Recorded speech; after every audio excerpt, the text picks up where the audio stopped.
Éphésiens 6, verset 1 à 4. Oui.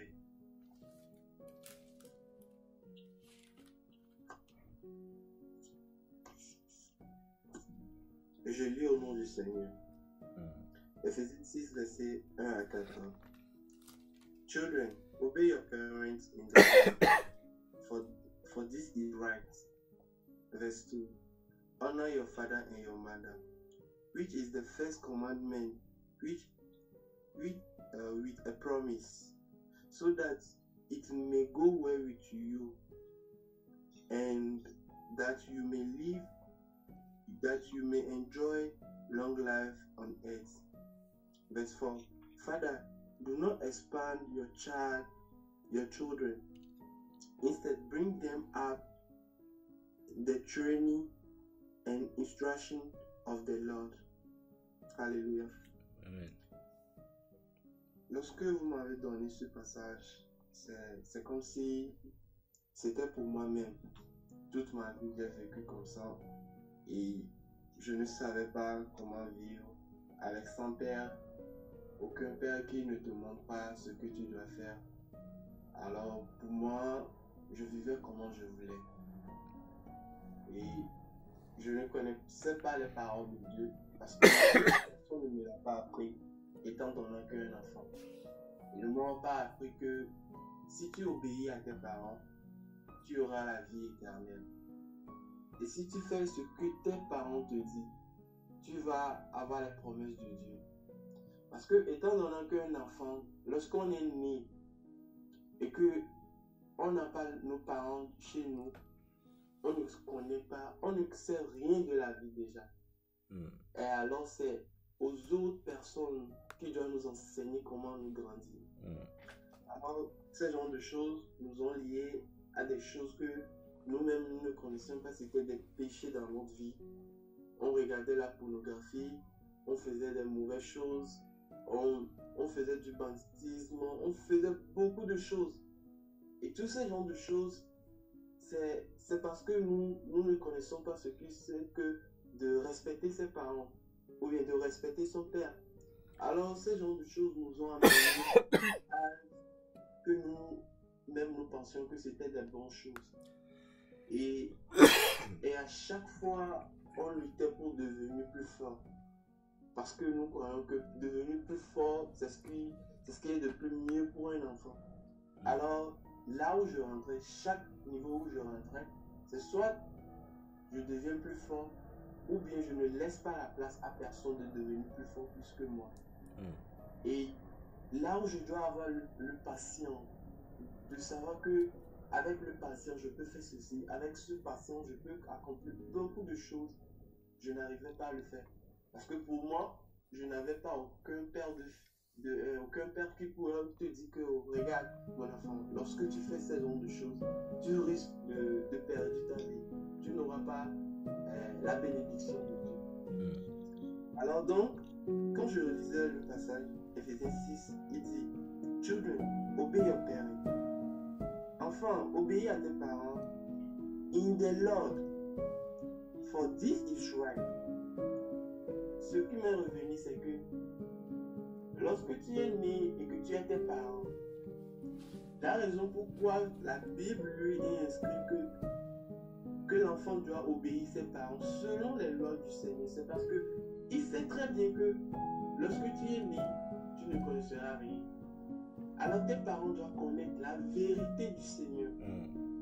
Et qu'ils doivent t'enseigner comment marcher selon le Seigneur que tu marches. Marcher selon la vérité du Seigneur. Ce n'est pas de marcher comme toi-même tu veux dans ta vie. Alors c'est là où nos cœurs, les enfants, ont eu des cœurs blessés.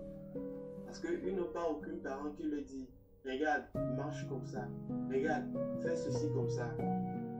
Et durant toutes nos vies, on n'a rien appris de nos parents. Ce sont les gens qui nous ont appris ce que nous avons connu aujourd'hui. Et alors, le Seigneur inscrit de dire que enseignez vos enfants selon ma loi.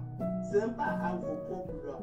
Ce n'est pas des lois du papa que lui-même il connaît. C'est à les lois du Seigneur. C'est parce que lorsque tu connais les lois du Seigneur, tu peux enseigner un enfant. Et tu peux l'amener à grandir selon le Seigneur. Tu peux l'amener à vivre une vie sans, je ne peux pas dire que sans péché, mais tu peux l'amener à vivre comment tu veux qu'il vive. Une vie bien soignée du Seigneur. Et alors, nos parents, s'il y a le manquement du père, c'est quelque chose qui va arriver. Et le manquement du père, ce n'est pas seulement que l'enfant a besoin de l'argent ou bien il a besoin de jouer pour s'amuser avec. Non. On veut que nos parents soient là pour nous. Alléluia. On veut que nos pères soient là pour nous. Les moments les plus difficiles. Il y a des fois là où on va à l'école et on sent que aujourd'hui l'école a été vraiment difficile. On a des amis qui nous ont insultés, on a des choses qui nous sont arrivées à l'école, mais on revient à la maison, nos parents ne nous demandent rien du tout. On ne nous demande pas que mon enfant, comment tu as passé ta journée, est-ce que qu'est-ce qui s'est arrivé? Non, on s'en fiche de l'enfant. Et là, l'enfant va dormir. Et là, tu es là et tu repenses à des choses qui ont passé hier à l'école. Et qu'est-ce que tu peux faire? Soit c'est que tu pleures, ou bien tu t'encourages toi-même encore d'aller.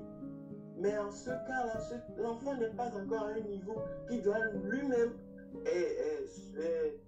résoudre tous ses problèmes de lui-même. Et alors nos parents nous ont laissés. Nos pères nous ont laissés et nous ont donné nous-mêmes à nous livrer, à faire des choses que nous ne voulons pas faire. Et il y a des choses que le parent dit, le père dit des fois, c'est un peu blessant, c'est que, oh, regarde, moi quand j'étais dans l'enfant, on ne m'a pas enseigné ce genre de choses. Alors débute toi-même. Comment tu veux que l'enfant se débrouille si toi-même tu sais que toi tu n'as pas réussi ces choses-là dans ton enfance? Et tu veux que l'enfant se débrouille en faisant les mêmes choses que tu veux faire? Parce que la Bible dit, l'enfant fait ce que l'enfant fait ce que je fais, ce que le père fait. Et donc, nous attendions que l'enfant lui-même se débrouille sur lui-même et qu'il arrive à faire des choses de sa manière. Alors que tu ne l'as pas enseigné. C'est à le père d'enseigner à l'enfant comment marcher selon la vérité. Un enfant peut vivre sans mentir. C'est parce que son père lui a appris que, regarde, s'il y a la vérité, il faut dire toujours la vérité. Dès la base. C'est dès la base que l'enfant connaisse qu'on dit la vérité. C'est dès la base que l'enfant connaît qu'il n'a rien. On ne doit pas cacher la vérité. Et à cause de la peur qu'on a dans nous, et que le père vient à la maison, si tu ne te lèves pas là-bas, si tu ne fais pas ceci, je vais te frapper. Et on ne commence pas à mentir. Même s'il y a la vérité qu'on doit dire, on ne commence pas à mentir. Parce qu'on a peur que notre père ne va pas nous amener vers lui. Et qu'il va nous poser la question soigneusement. Oh mon enfant, pourquoi tu as fait ceci? Pourquoi tu as fait cela? Il ne va pas le faire. Et donc là, il nous amène à commencer par mentir. Il ne commence pas, au lieu de lui dire la vérité, on sent que non, si on dit la vérité à ce père maintenant, il va encore nous frapper. Alors vaut mieux de lui dire la vérité, vaut mieux de lui mentir et qu'il nous laisse aller. Et c'est comme ça que notre vie a changé. Au lieu de dire la vérité, on ne veut pas dire la vérité. Au lieu de faire les choses, lorsqu'on fait les choses qui ne sont pas bonnes, au lieu de dévoiler les plans du Satan dans nos vies, on ne veut pas le faire. Parce qu'on a peur d'un père. Un père n'est pas responsable pour nous prendre en main, pour nous dire, regarde, je suis là pour toi. S'il y a beaucoup de choses qui se passent dans ta vie, regarde, je suis là. Ne faut pas peur. Dis-moi tout ce qui se passe. Dis-moi comment était ta journée à l'école. Regarde, ok, demain, moi-même, je vais t'amener à l'école. Je vais prendre soin de toi. Je ne vais pas te laisser. Je vais te montrer comment vivre. Eux ne l'ont pas appris. Et là, on se promène nous-mêmes. On fait les choses à nos manières. C'est parce que le Seigneur même, il savait que, étant donné qu'un enfant soit né sur la terre, il n'est pas encore capable de faire ce genre de choses. C'est pourquoi il a mis les parents là-bas pour que quoi? Vous enseignez les enfants. Vous montrez le chemin, les bons chemins à prendre aux enfants. Et pour un enfant, à ce moment-là, il te regarde comme son Dieu. Il te regarde comme son Seigneur. Et alors, le Seigneur que l'enfant regarde, tu as raté ou bien tu as fait de prendre soin en charge de ce que le Seigneur même veut que tu fasses. Et donc, c'est dès la base de l'enfant que l'enfant commence par ne pas obéir à ses parents. Et on dit que l'enfant n'obéit pas. Mais c'est toi qui as fait ça. Au lieu de l'enseigner les bonnes manières dès la base, sois présent dans sa vie, dans chaque moment, dans toutes les dans toutes les fins d'année de l'école, sois présent. Ça fait mal lorsqu'on voit les parents des autres enfants venir et on la vie. On lui emmène, on lui fait des bisous sur la joue, on dit, oh regarde, tu es un bon enfant pour moi, tu vas réussir. Et ton enfant est là. Personne n'est venu. Et il voit quoi? Il voit nulle personne. Même pas les grands frères, même pas les grands soeurs, même personne dans sa vie. Vous essayez de dire qu'il soit fort. Oui, il va devenir fort en banditisme. Il va devenir fort en des choses que lui-même il ne pensait pas. C'est parce que le Satan va lui dire, regarde, il n'y a personne pour toi dans cette vie. Alors, prends charge de ta vie. Il faut être fort. Et combien de fois tu veux que cet enfant soit plus fort jusqu'à... Il sera fort dans des mauvaises choses. Il ne sera jamais fort dans des bonnes choses. Parce que tu l'as laissé tomber. Tu n'as pas été présent dans toutes les lieux où tu dois être présent dans sa vie. C'est pas à cause de l'argent. Même si on est pauvre, même si on est pauvre, un enfant peut vivre la vie bien et soignée. C'est parce que tu seras là pour lui. Et tu lui montreras le chemin qu'il doit prendre. Tu lui diras, regarde, on est pauvre, mais je veux te montrer comment vivre avec le Seigneur. Je veux te montrer comment tu vas vivre et pour avoir toutes les joies que tu dois passer, tous les moments que tu dois passer sur cette terre, je vais te le montrer. Alors, on commence par l'enseigner. On lui montre le chemin à prendre. Mais lorsque on sent le manquement du Père, c'est là où toute chose a commencé. Et il y a le plus pire de ce genre de choses, c'est que dès la présence que la femme est enceinte pour notre père, et déjà on commence par dire que je ne voulais pas avoir cet enfant, c'est toi, c'est à cause de cela. Et déjà on a dit dans Isaïe que ou quoi, ce que dans Isaïe, Marie disait à la mère de Jésus que quoi, l'enfant a tressailli dans ton sein. Et donc ça veut dire que tu connais déjà dès la base que tout ce que tu vas dire à l'enceinte de la femme, c'est ça qui va se reproduire dans la vie de l'enfant. Et on commence pas à haïr l'enfant dès l'enseignement de sa mère, dans le ventre de sa mère. On commence pas à l'haïr parce que tu ne voulais pas avoir cet enfant. Tu ne voulais pas avoir cet enfant. Pourquoi tu la mets dans cette position? Et là, les choses vont commencer. On a eu un abandonnement déjà dans le ventre de notre mère. Et on ne le connaissait pas même à cause de notre père. Il ne veut pas avoir cet enfant. Et là, on tabasse, soit on insulte, on dit que toi là, ce n'est pas la faute de l'enfant. Et l'enfant va être né. Déjà, il a connu beaucoup de blessures déjà. Là, il n'arrête pas de penser. Des fois, si on sent même qu'on n'a aucune personne dans nos vies, et on voit que les autres enfants ont tout ce qu'ils ont demandé, ou bien ils sont avec leurs parents pour aller faire ceci, pour aller faire cela. Et tu crois que ton enfant sera en joie. Et à la fin, tu essaies de lui dire que tu ne respectes pas. Il ne va pas respecter. Parce que ce qu'ils voient les autres parents font à leurs enfants, tu ne le fais pas. Tu n'es pas le père qui est présent dans sa vie. Tu ne lui montres pas le chemin à prendre. Et donc, c'est comme ça que les choses ont commencé. On va lire quelque chose dans Colossiens 3, verset 20.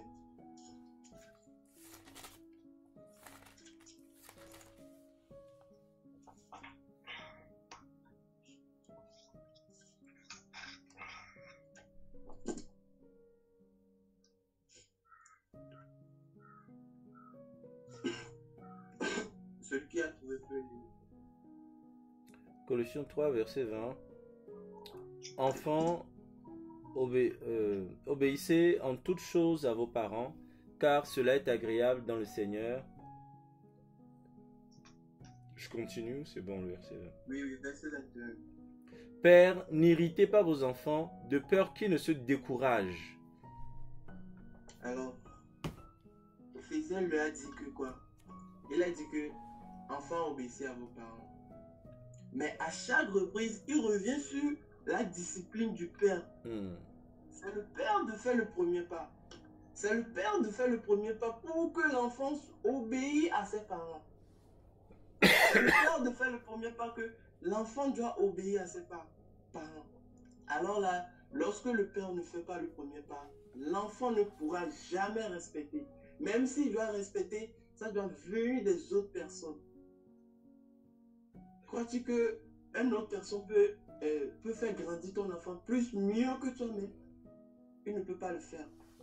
Il y aura des fois, il y aura la haine pour ton enfant. Il va te dire, toi, je ne sais pas. C'est ça. C'est pourquoi chaque fois, dans tous les passages que j'ai lus, pour qu'un enfant et un père doivent être bien, c'est à le père de faire le premier pas. L'enfant, lui, il est là pour obéir, pour faire les choses que le parent veut. Mais avant que l'enfant fasse cela, ça doit dépendre du parent. Ça doit dépendre du père. Parce que le père est la tête de la famille. C'est lui qui doit l'amener à faire ce genre de choses-là. Et il y a d'autres choses que c'est qu'on ne veut pas corriger l'enfant. On ne veut pas le corriger parce qu'on dit que moi, dans mon passé, on m'a beaucoup tabassé, on m'a beaucoup fait de choses de mal. Alors là, moi, je ne veux pas corriger mon enfant. S'il fait des mauvaises choses, je ne veux pas le corriger. Je vais seulement aller lui acheter de l'ice-cream et je vais lui faire quelque chose. Alors, est-ce que tu es en train de détruire la vie de l'enfant? Le Seigneur dit, amenez les enfants bien upright dans le message du Seigneur. C'est parce que les dimanches, c'est pas seulement les dimanches. Chaque soir, étant qu'un père, tu dois faire assis tes enfants. Lorsque tu connais qu'ils sont en train de grandir, tu les fais grandir dans le Seigneur. Amen. Tu les fais s'asseoir. On lit tous les passages. Là où le Père, le Seigneur a montré que comment vous devez faire grandir vos parents et vos enfants. Comment vous devez faire pour que vos enfants obéissent à vous. Tu les fais s'asseoir, tu les lis les passages, tu les expliques. Regarde, si tu fais ceci, ta vie sera longue sur la terre. Si tu fais ceci, tu seras mieux éduqué. Si tu fais ceci, et tu n'auras pas, toi aussi le parent, tu ne seras pas manqué dans sa vie. C'est parce que tu l'enseignes les bonnes manières de faire les choses. Et tu l'amènes bien à soigner les choses, à faire les choses dans la bonne manière. Et il grandira. Et alors là, l'enfant sera très bien que, ok, si je fais ceci, j'aurai la vie longue sur la terre. Au lieu que tu sois manqué dans sa vie, il y a beaucoup de choses que certaines fois, les parents reviennent à la maison, ils ont bu beaucoup, ils ont bu tellement que eux-mêmes ils ont oublié. Et là, le lendemain, tu sors dehors et on dit que, ah, c'est pas son père, le buveur là. Ça fait mal. On attend des choses comme ça. Que ton père, lui, il ne vaut rien. Et tu crois que c'est parce qu'on voit que, on croit que on est en train de faire quelque chose à notre propre vie. Mais on ne fait rien à notre propre vie. On fait les choses à l'enfant. C'est parce que l'enfant, lui, il n'a pas le pouvoir de dire quelque chose. Parce qu'en Afrique, on nous a appris que lorsqu'un grand homme, un aîné tort, tu dois te taire. Alors on se tait chaque fois sur les mauvaises choses. On se tait chaque fois sur les blessures de nos cœurs. Et que le Père est en train de faire. On le voit faire. On le voit faire chaque chose. Mais on ne peut pas rien. Et on reste là-bas et on dit que on est en train d'élever un enfant bien. Mais le Seigneur dit que élevons nos enfants dans le Seigneur. C'est parce que lui-même, il sait très bien que tu ne peux pas le lever sur toi-même. Tu n'as rien à lui enseigner. Tu n'as rien à lui donner. C'est par la grâce de Dieu que toi aussi tu peux l'enseigner. C'est pourquoi le Seigneur même, le Jésus-Christ qui est venu sur terre, il a un Père. Et le Père lui enseigne les choses qu'il doit faire. Alors là, pourquoi nos pères ne peuvent pas se soumettre à la parole du Seigneur? Et que le Seigneur même lui donne les sons sur son enfant, lui donne les choses qu'il doit dire à son enfant, lui montrer comment parler aux autres, lui montrer comment faire les choses, lui corriger lorsqu'il en a besoin. Il ne faut pas lui laisser que lui-même, il se corrige. Il ne faut pas lui laisser que lui-même fait les choses à sa propre manière. C'est là nos pères ont manqué ce genre de choses. Mm. Ils ne l'ont pas fait. Ils nous ont laissé nos vies à nous. Et ces genres de choses nous ont amenés à des banditismes, nous ont menés en arrière. Chaque fois on se relève, on dit que aujourd'hui, si quelqu'un m'énerve encore, je dois le frapper. Est-ce que tu penses que chaque fois que ton enfant se lève avec cette pensée-là, il n'y aura plus un enfant? Il ne va pas aller. C'est parce que tu as manqué. Le manquement d'un père dans la vie d'un enfant, c'est plus grave que même des fois on dit que nos mères sont là, on aime notre mère. On peut aimer notre mère, mais le père, c'est vraiment important. Mm. C'est parce que si le père t'aime beaucoup, si le père t'aime beaucoup, tu vas grandir dans la crainte de beaucoup de choses. Tu ne vas pas faire beaucoup de choses. Mm. C'est parce que le père lui-même, il n'a pas grandi dans le Seigneur. Il n'a pas grandi dans le Seigneur. Et il y a le manquement aussi déjà. Et alors, on attend que l'enfant grandisse avec un bon cœur. Si le Seigneur ne vient pas au secours à cet enfant, il ne va jamais grandir dans la parole. Il ne va jamais grandir comme tu le veux. Tu peux faire toutes choses. C'est seulement le Seigneur qui va venir que tu vas voir que la vie de cet enfant va changer. Et il va commencer à faire les bonnes choses. Et tu vas dire que tu l'as bien élevé. Tu n'as rien fait. Parce que tu as manqué beaucoup. Tu as manqué beaucoup de graduation dans sa vie. Tu n'as pas été présent lorsque il fallait que tu sois présent dans sa vie. Alors toutes ces choses l'ont cassé. On ne veut plus avoir rien. Il y a des fois que les enfants haïssent leurs parents, leur père. Et on croit que je ne parle pas à mon père. On croit que toi, le père, tu crois que c'est une bonne chose que ton enfant ne te parle pas. Et tu crois que si l'enfant continue comme ça, c'est un bon vie. C'est pas un bon vie. Parce que le Seigneur va te demander comment tu l'as élevé, comment tu l'as fait, comment tu l'as montré le chemin à prendre. C'est parce qu'il sait que de la base, il n'a aucune chance. L'enfant n'a aucune chance de lui-même, de grandir à lui-même. C'est toi de lui apprendre les chemins. C'est toi de lui mettre sur les chemins chaque fois qu'il retombe sur le chemin. Amen. Chaque fois. Et alors, c'est à nos pères de nous montrer comment vivre.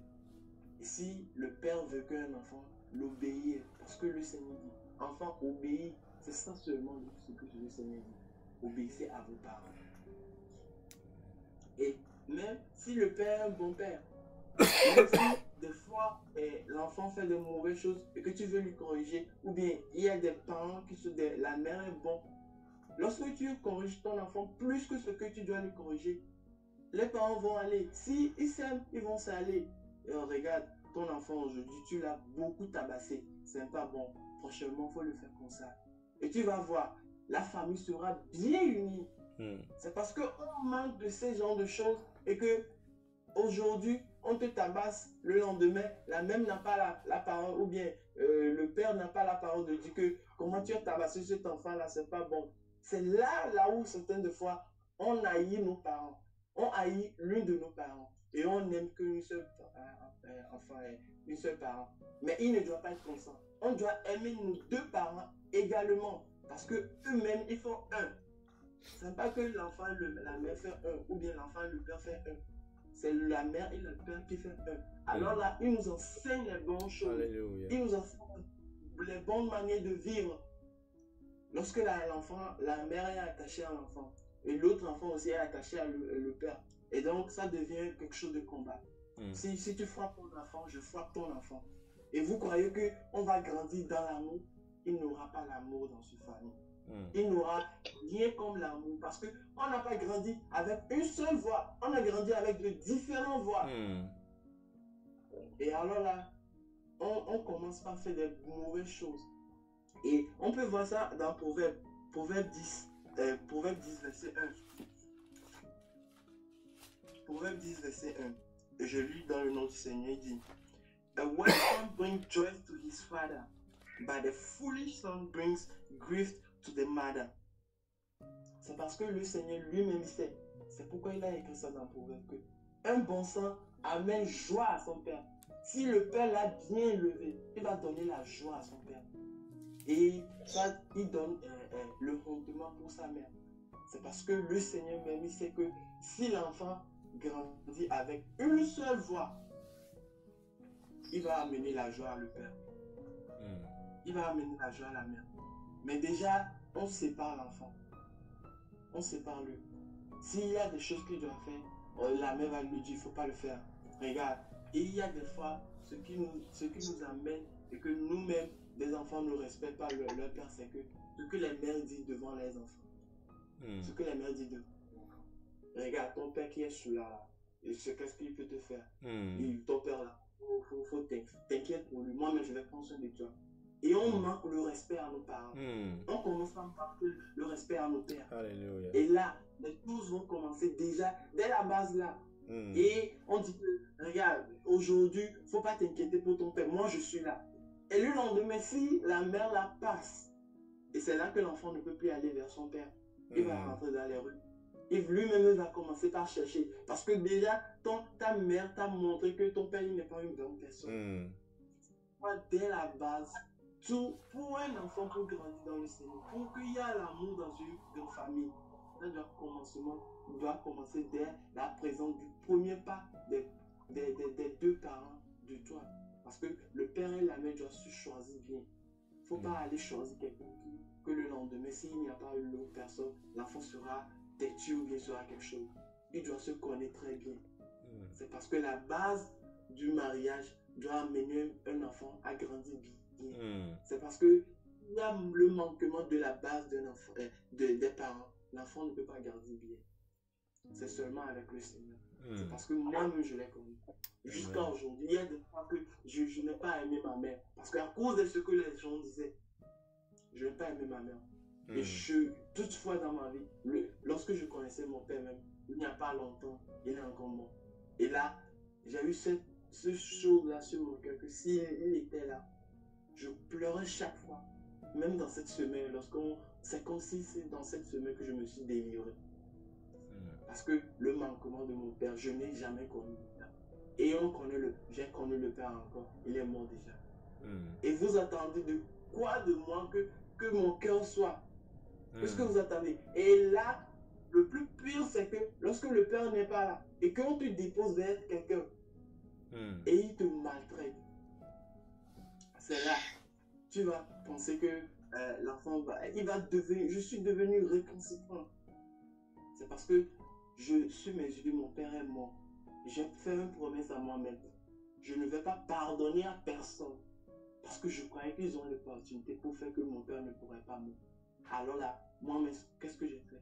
Je ne pardonnais pas à personne. Chaque fois que je reviens de l'école, je dois frapper quelqu'un. Et je ne connaissais pas ce genre de choses, qu'il était des blessures dans mon cœur. Ou bien c'était ce que j'ai dit devant mon père, que Père, tu es en train de mourir. Alors aujourd'hui, moi aussi, je ne vais pas pardonner à personne. Et donc, je vivais ma vie comme ça. Je m'en fiche de celui dont tu es. Je ne veux pas que tu m'enseignes pour une manière. Parce que, qu'est-ce que tu en as à m'enseigner? Et que mon père qui est mort là, s'il était en vie, il doit me l'enseigner. Alors, personne ne doit pas enseigner rien. Je dois faire les choses à ma manière. Mais c'est parce que la grâce du Seigneur est venue aujourd'hui. C'est parce que c'est la grâce du Seigneur. C'est pourquoi moi-même, je ne commence pas à obéir. Parce qu'avant, je n'obéissais pas. Je m'en fiche de ce que tu viens de dire. Le manque. Ou bien, on se sépare, le père et la mère se séparent. Vous avez séparé déjà. C'est que, il y a beaucoup de choses que, lorsque vous pensez que vous êtes en train de faire les choses pour donner la joie à votre cœur, vous êtes en train de blesser l'enfant. Vous êtes en train de blesser l'enfant. Parce que l'enfant, lui, c'est lui qui doit assumer ces genres de choses-là. Dès l'enfance, le père et la mère sont divorcés. Et vous croyez que cet enfant-là, il ne connaît pas son père, il ne connaît pas sa mère. Il a resté quelque part. Alors, vous essayez de voir que l'enfant va commencer à mener des vies qui ne sont pas bonnes. Personne ne peut pas aimer l'enfant comme toi, mais tu veux l'aimer. C'est pourquoi le présence d'un père doit être important. Et lorsque vous vous séparez dès la naissance de l'enfant, le père, on ne connaît pas là où le père vit. On ne connaît pas là où la mère vit. Même il y a des fois, si on connaît là où le père et la mère vivent, on peut dire, je vais aller rester chez mon père aujourd'hui. Si l'enfant n'arrive pas là-bas, comment tu dois le faire? Vous pouvez faire beaucoup de choses, mais c'est que vous ne pensez pas à les enfants que eux, ils ont beaucoup de blessures dans leur cœur. C'est parce que vous ne leur posez même pas la question que aujourd'hui, qu'est-ce qui t'est arrivé? Qu'est-ce qui t'est arrivé? Pourquoi tu es timide? Vous ne connaissez pas la vie de votre enfant. Vous ne pensez rien. Ce que vous pensez, c'est que tu lui donnes à manger et puis c'est fini. C'est pas donner à manger à l'enfant. Vous avez beaucoup de travail à faire dans la vie d'un enfant. Alléluia. Pour que lui aussi, il soit devenu quelqu'un. Pour enseigner les paroles à quelqu'un. Mais lorsque vous ratez de faire ce que vous avez fait, le père a raté ce qu'il doit faire. Alors l'enfant là aussi, il va rater ça dans la vie de l'enfant, de son enfant.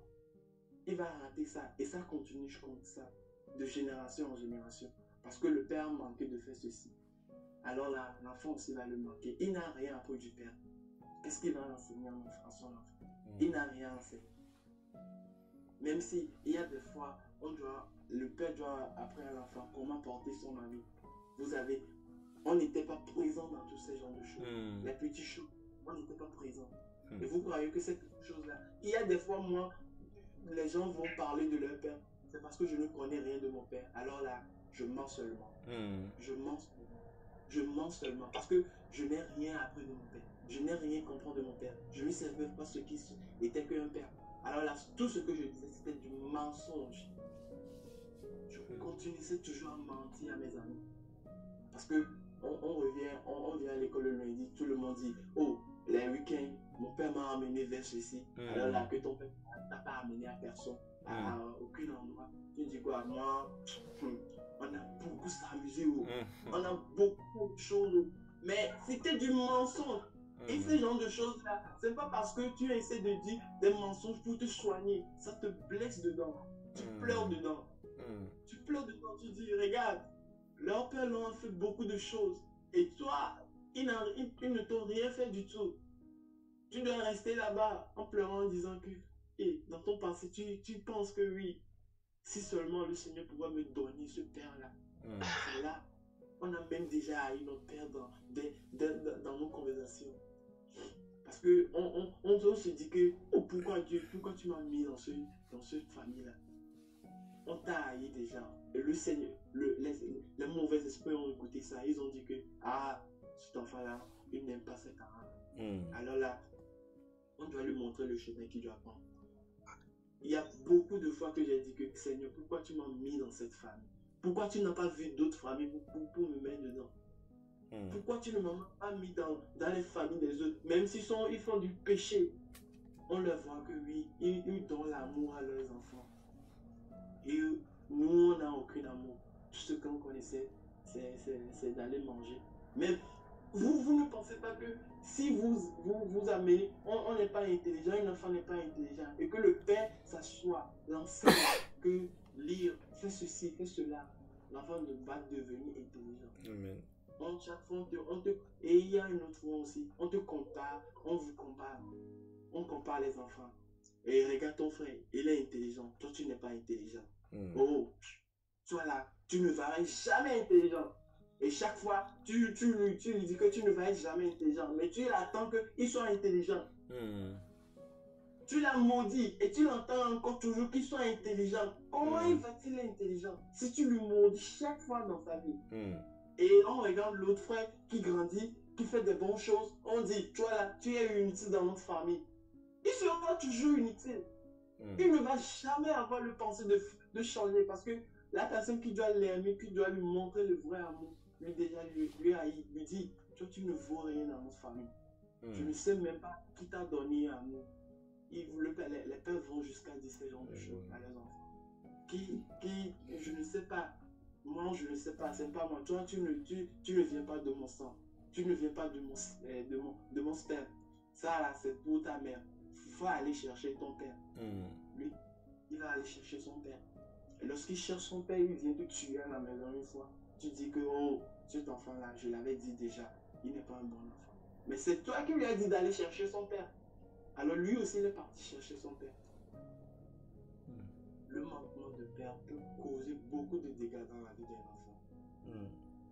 Et donc, à chaque fois qu'on veut faire grandir un enfant, on doit le faire dans la sagesse du Seigneur. Amen. Lui montrer le chemin à prendre. Lui montrer le vrai chemin à prendre dans le Seigneur. Ne le laissez pas l'enfant à faire les choses à sa manière. Ne le laissez pas faire les choses que lui-même ne peut pas faire. Et soyons présents dans la vie de chaque enfant. Parce qu'on en a besoin. On en a besoin. Pauvre ou riche, on en a besoin un père. On en a besoin. C'est pas seulement un père. On en a besoin de nos parents qui soient réunis, qui nous enseignent vraiment, qui nous montrent le vrai chemin à prendre. Parce que notre vie ne sera rien si nos parents ne sont pas présents dans nos vies. On aura toujours la vie qui est gâchée.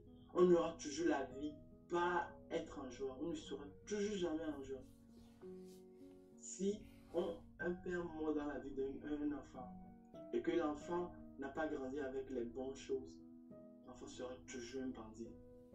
Et ne pensez pas que c'est parce que vous lui donniez à manger, c'est tout. La présence de vous aussi est besoin dans la vie. Alléluia. Parce que lorsque vous serez présent dans la vie de l'enfant, il va savoir que oui, on ne fait pas telle chose, on ne fait pas telle chose. Ou bien ce ne passez pas que vous allez au travail chaque fois, vous l'amenez des jours. Non. Soyez présent dans la vie de l'enfant chaque fois. Soyez toujours là. Réveillez votre enfant à 6 heures. Mettez-vous en genoux. Priez avec lui. Il va l'apprendre. Il sait que chaque matin qu'on se lève, on prie toujours. Même s'il y a des fois, lui-même, il est dépassé. Il ne connaissait plus le chemin du Seigneur. Il va toujours se souvenir que, lorsque mon père était en vie, il me mettait à genoux chaque matin. On prie. Amen. Donc là, je vais commencer par prier. Et montrez à vos enfants que, oui, chaque fois que vous avez des problèmes, retournez votre regard vers le Seigneur. Et c'est là, l'enfant va connaître ça. Et il y a des fois, le père insulte la mère devant les enfants, ou bien la mère insulte le père devant les enfants. Ou bien on pleure, on lui dit des choses qu'il ne doit pas dire. Et vous pensez chaque fois que l'enfant sera en joie. Parce que l'enfant va commencer par lutter. Lui-même va commencer par lutter sur les choses-là. Un enfant de 10 ans, vous croyez qu'il va... Si vous écoutez les témoignages des enfants de ghetto, écoutez les témoignages des enfants de ghetto. À un certain âge, les gens pensent de tuer. On ne fait que penser de tuer. On ne veut rien faire. Où a été le présent de leur père? Personne d'entre eux n'a pas pu parler de leur père parce qu'ils savaient que le père n'était pas là. Donc je rends grâce à Dieu chaque fois que c'est parce que il y a une prière, il y avait la main du Seigneur qui était présente dans ma vie. Parce que j'allais faire plus mal, plus que ça même. Parce que j'haïs mes parents. Il y a des fois, à la réunion des parents, on voit le parent de chaque enfant. Toi, il n'y a aucun parent qui s'est présenté. Même pas un frère, même pas un grand frère qui s'est présenté. Et tout le monde te demande, où est tes parents?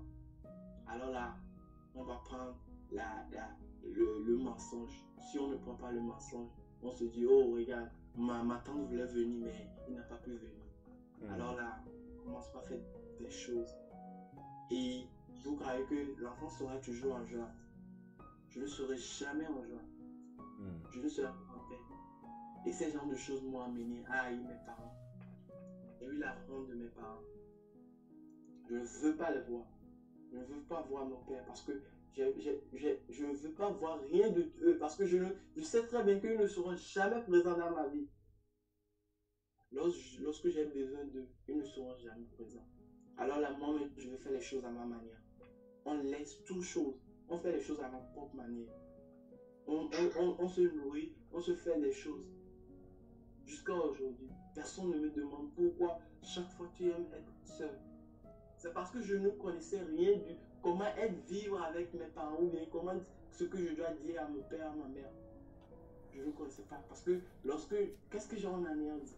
Mais l'enfant, lorsque vous enseignez l'enfant les bonnes manières, toutes les choses que l'enfant passe, toutes les mauvaises choses que l'enfant va faire, il va te le dire. Il va te le dire. C'est parce que vous n'avez pas été présent dans la vie de l'enfant. Vous le voyez. On était à l'école. Il y a notre ami qui fumait. Mais lorsque son père ne savait même pas qu'il fumait, il fumait. C'est à le père une fois de venir à l'école. Et il a vu dans la chambre, il fumait. Et là, il commence par crier. Quand est-ce que tu as commencé par fumer? Mais c'est à lui de lui poser la question là. Qu'est-ce que tu fais à l'enfant à la maison? Comment tu l'enseignes les bonnes manières à la maison? Tu ne lui fais rien. Et tu veux voir cet enfant-là grandir dans la vérité. Tu veux le voir grandir selon comment tu le veux. Il ne peut jamais grandir. Il ne peut jamais grandir. On va aller quelque chose dans Jean 16, verset 21.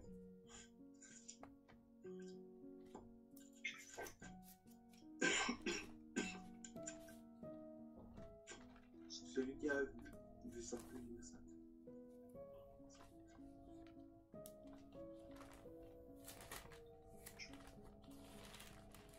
Jean 16, verset 21. Jean 16, verset 21. La femme, lorsqu'elle enfante, éprouve de la tristesse, parce que son heure est venue, mais lorsqu'elle a donné le jour à l'enfant, elle ne se souvient plus de la souffrance à cause de la joie qu'elle a de ce qu'un homme est né dans le monde. Alors, vous voulez avoir la joie. Nos parents veulent avoir la joie de l'enfant qu'ils ont eu. C'est pourquoi je suis en train de... J'ai lu ce passage aussi, c'est parce que je sais que l'enfant va vous donner la joie. Mais si vous ne l'enseignez pas les bonnes choses, il ne va pas vous donner jamais cette joie que vous avez besoin. Parce que lorsque vous étiez en étant de donner la naissance à cet enfant, il y a beaucoup, vous avez souffert beaucoup. Mais lorsque vous donnez la naissance à cet enfant-là, vous oubliez tout.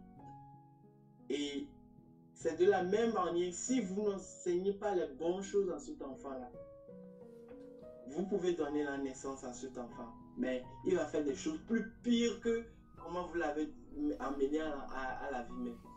Il va faire des choses que lorsque vous pensez même, vous direz que non, cet enfant-là, ça ne vient pas de moi.